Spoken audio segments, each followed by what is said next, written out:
Quand on décide de se lancer dans le monde de l'impression 3D, Internet met à notre disposition des milliers de modèles imprimables gratuits sur des sites comme Thingiverse ou Umagine. Mais au bout d'un moment, on ressent parfois le besoin d'imprimer une pièce ou un objet spécifique pour un projet ou alors pour apporter votre contribution à cette immense communauté. Il faut alors savoir par où commencer pour se lancer dans la modélisation 3D. Salut à tous, c'est Sblerky et aujourd'hui on va parler des différents moyens de modéliser des objets en 3D. Le scanner 3D. Les scanners 3D sont généralement présentés comme la solution la plus facile pour modéliser rapidement et facilement un objet, un animal ou tout ce que vous voulez du monde réel. La technologie de ces scanners repose sur un rayon laser qui parcourt l'objet et en mesurant les différences de distance du capteur à l'objet au cours du scan, on obtient un modèle 3D. Le seul inconvénient de cette technologie, c'est que c'est très cher. On peut par exemple citer le 3D System Sense, un scanner orienté grand public avec un prix de 430 € quand même, ou encore le MakerBot Digitizer avec cette fois un prix de 1100 €. Après bien sûr il est possible d'en trouver des moins chers, mais si ça vous intéresserait de savoir lesquels sont les meilleurs, faites-le moi savoir en commentaire. Heureusement il existe aussi des technologies pour scanner des objets à des prix bien plus abordables. On peut le voir avec le fameux scanner à 30 $ qui a fait la une de Thingiverse il y a quelques mois.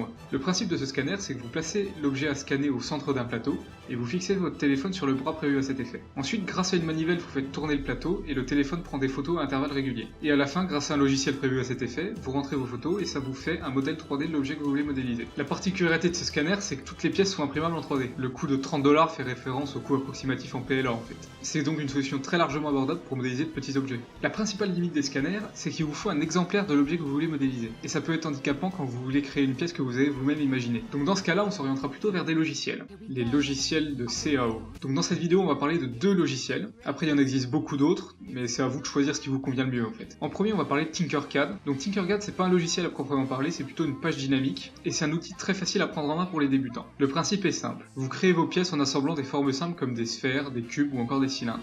Le site dispose de plein de tutoriels pour vous aider à apprendre toutes les fonctionnalités, et il permet d'exporter vos créations directement au format STL, donc vous pouvez les imprimer tout de suite. Vous pouvez aussi importer vos propres fichiers sur le site pour les modifier ensuite. C'est comme ça que j'ai créé ma coque de téléphone. D'ailleurs, si elle vous intéresse, je vous mets le lien en description. Donc Tinkercad reste quand même limité par rapport aux autres logiciels, mais il permet déjà de créer pas mal d'objets. Ensuite, on va parler d'OpenSCAD. Donc contrairement à d'autres logiciels comme Tinkercad ou SketchUp, OpenSCAD c'est pas un logiciel de modélisation interactive. Donc c'est-à-dire que vous n'allez pas pouvoir faire bouger votre objet dans tous les sens, rajouter une sphère ici, un cube ici. On pourrait plutôt le décrire comme un compilateur 3D qui lit le code que vous avez rentré pour décrire un objet et qui rend ensuite l'objet depuis ce code. C'est un logiciel plus complexe que celui qu'on a vu avant, mais il vous donne un contrôle total sur la modélisation de votre objet. Et en plus, c'est un logiciel open source, donc vous pouvez le télécharger tout de suite si vous voulez. En termes d'utilisation, il se rapproche de Povray pour ceux qui connaissent, à la différence que Povray sert plus à faire des scènes et OpenSCAD sert plus à modéliser des objets que vous pouvez imprimer ensuite. Donc pour les ingénieurs par exemple, c'est un logiciel plutôt bien. Donc si vous voulez que je vous fasse quelques tutos de modélisation 3D, n'hésitez pas à me le dire. Et j'espère que cette vidéo vous aura plu. Donc comme d'hab, si ça vous plaît, abonnez-vous, aimez la vidéo, partagez-la, etc. Et à la prochaine dans une nouvelle vidéo.